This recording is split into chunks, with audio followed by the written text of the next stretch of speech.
और शुरुआत करते हैं उत्तराखंड की सबसे बड़ी खबर के साथ। उत्तराखंड के कई जिलों में इंजीनियर्स हड़ताल पर बैठे हैं। पीडब्ल्यूडी के इंजीनियर्स लगातार सरकार से अपनी 18 सूत्रीय मांगों को मंगवाने के लिए अड़े हुए हैं। लगातार 17वें दिन भी यह हड़ताल जारी रही। शुरुआत में सरकार को भी लगा था कि कुछ दिनों में शायद मामला ठंडा पड़ जाए, लेकिन जैसे जैसे दिन बीतते जा रहे हैं हड़ताल सरकार के लिए मुसीबत बनती जा रही है। हड़ताल पर बैठे इंजीनियर्स ने सरकार को धमकी दी है, अगर मांगे नहीं मानी गई तो 20 तारीख से सभी विभागों में ताला लगा दिया जाएगा।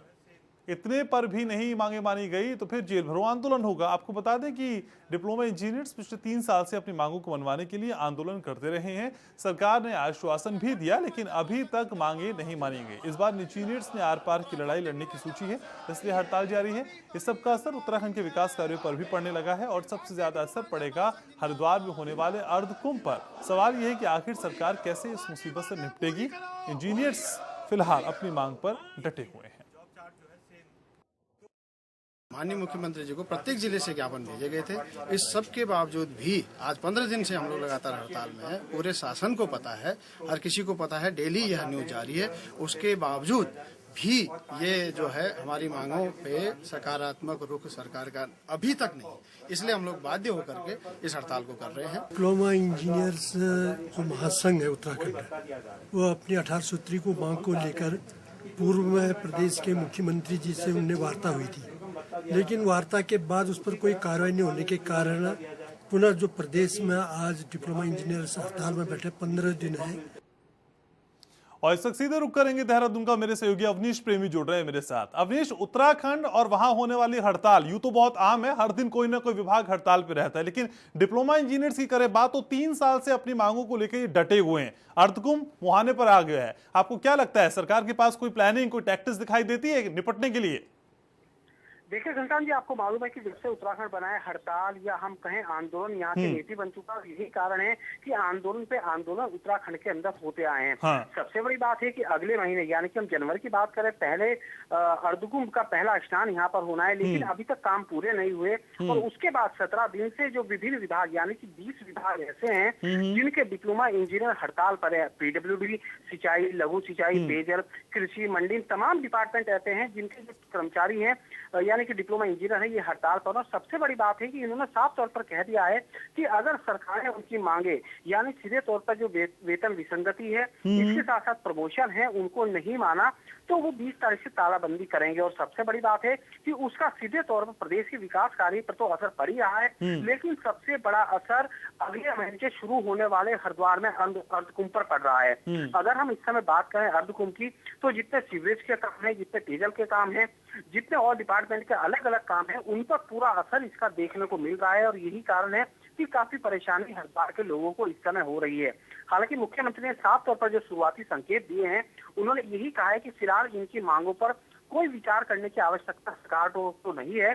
और जहाँ तक बात है कि जो काम विकास के अवरुद्ध हो रहे हैं या अर्धकुंभ में जिन पर किसी तरह का कोई असर पड़ रहा है, उसके लिए पहले से ही तैयारी की जा चुकी है, तो हड़ताल इतनी जल्दी समाप्त हो जाएगी ऐसा फिलहाल दिखाई नहीं देता। लेकिन इतना जरूर है कि इस पूरे मामले को पर अवनीश, उत्तराखंड की बात करें और मौसम जाड़ों का है, ऐसे में वहां की स्थितियां वैसे ही विषम होती हैं किसी भी कार्य को लेकर। और विकास कार्यों की अगर बात करें तो वैसे ही स्थितियां बहुत प्रतिकूल होती हैं। ऐसे में इस तरह की हड़ताल, आपको नहीं लगता कि विकास की रफ्तार जो चलाने की बात सीएम हरीश रावत करते हैं, ये उस पर एक डेंट लगने वाला है?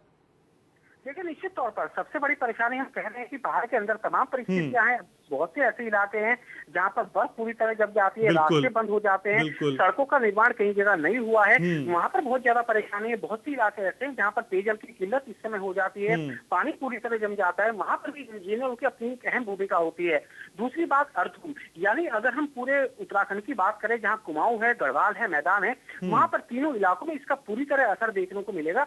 और यही कारण से डिप्लोमा इंजीनियर साफ कर चुके हैं कि 3 साल से जिन मांगों के लिए लड़ाई वो लड़ रहे हैं, अगर वो इस समय पूरी नहीं हुई तो वो निश्चित तौर पर बड़ा आंदोलन करेंगे। तो हम कह सकते हैं बड़ी परेशानी सरकार के सामने है। पर अवनीश, 17वां दिन है आज इंजीनियर्स डिप्लोमा की जो हड़ताल है उसको, और उसके बाद क्या सरकार के पास कोई प्लान भी है जो इस तरह की हड़ताल का जो इम्पैक्ट पड़ेगा उसको पार पा जाए? क्या लगता है कि सरकार इस स्थिति में है कि इससे होने वाली खामियों को निपटा जा सकेगा, या अभी भी सोचा जा रहा है सिर्फ? देखिए घनश्याम जी, 17 दिन हड़ताल तो हो चुके हैं और सोचा जा रहा है, ये फिलहाल सोचने वाली बात है। दूसरी बड़ी बात ये है कि जैसे आपने भी खुद कहा कि राजनीति यहाँ लगातार होती रही है इन हड़तालों को लेकर, चाहे गवर्नमेंट बीजेपी की रही हो या कांग्रेस की रही हो, हड़ताल का दौर लगातार चला है।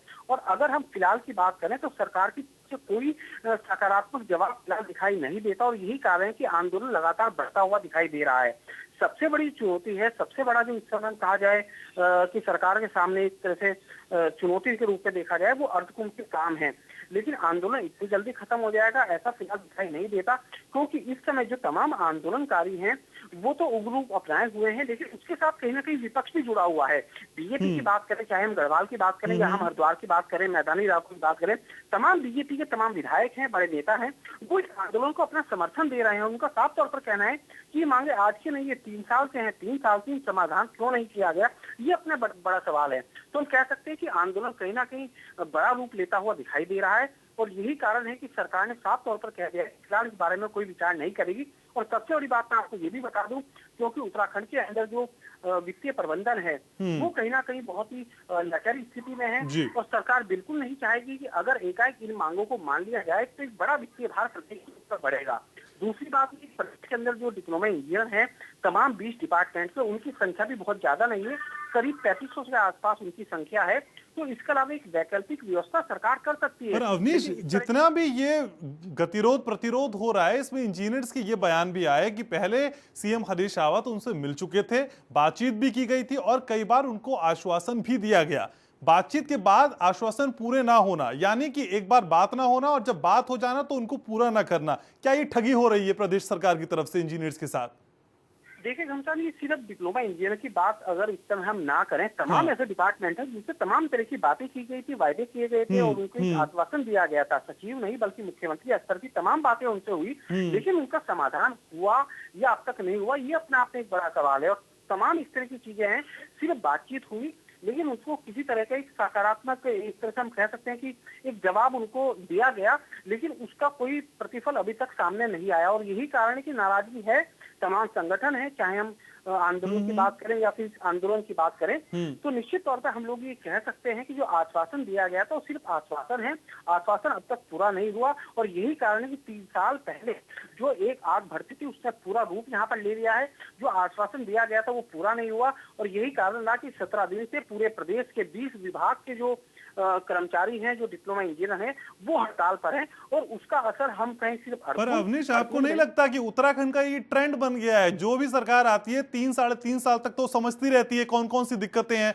फिर चुनाव आ जाते हैं, फिर सरकार चेंज हो जाती है, फिर जो अगली सरकार आती है वो भी 2-2.5 साल यही समस्याएं सोचती रहती है। यानी कि जिस उम्मीदों की उत्तराखंड की हम और आप बात करते रहे हैं या जो आंदोलनकारी हैं वो बात करते रहे हैं, वो उम्मीदें पूरी नहीं होंगी इस तरीके से। देखिए सवाल नहीं उठता। पहले सबसे पहले जो आंदोलन की बात करें तो उत्तराखंड के अंदर राज्य निर्माण के बाद भी आज भी आंदोलनकारी इतने सक्रिय हैं कि वो तमाम अपनी मांगों को लेकर आंदोलन करते रहे हैं। उसके बाद जो तमाम विभाग है, चाहे हम शिक्षा विभाग की बात करें, एलटी शिक्षकों की बात करें, डिप्लोमा इंजीनियर संघ की बात करें या नर्सों की बात करें, वो भी अपना लगातार आंदोलन करते रहे। और यही कारण है कि पूरे 15 साल का उत्तराखंड पूरी तरह आंदोलनों का प्रदेश बनकर रह गया है और तमाम सवाल इन आंदोलनों को लेकर भी खड़े हुए हैं। लेकिन कोई सरकार रही हो, चाहे वो बीजेपी की रही हो या कांग्रेस की सरकार है, लेकिन कोई ठोस समाधान निकले। बिल्कुल अवनीश, जो बीजेपी के विधायक अब सपोर्ट कर रहे हैं, कल अगर उनकी सरकार आ जाएगी तो वो क्या सपोर्ट में रहेंगे, क्या ये चीजें बदलेंगी तब, ये भी एक बहुत बड़ा सवाल है और अक्सर हर 5 साल में हम और आप ये देखते भी रहे। शुक्रिया अवनीश आपका तमाम जानकारी के लिए। तो उत्तराखंड अब हड़तालों का प्रदेश बन गया है, हड़ताल यहाँ आम हो चुकी है और कई बार उत्तराखंड को अब हड़ताल खंड भी लोग कहने लगे हैं।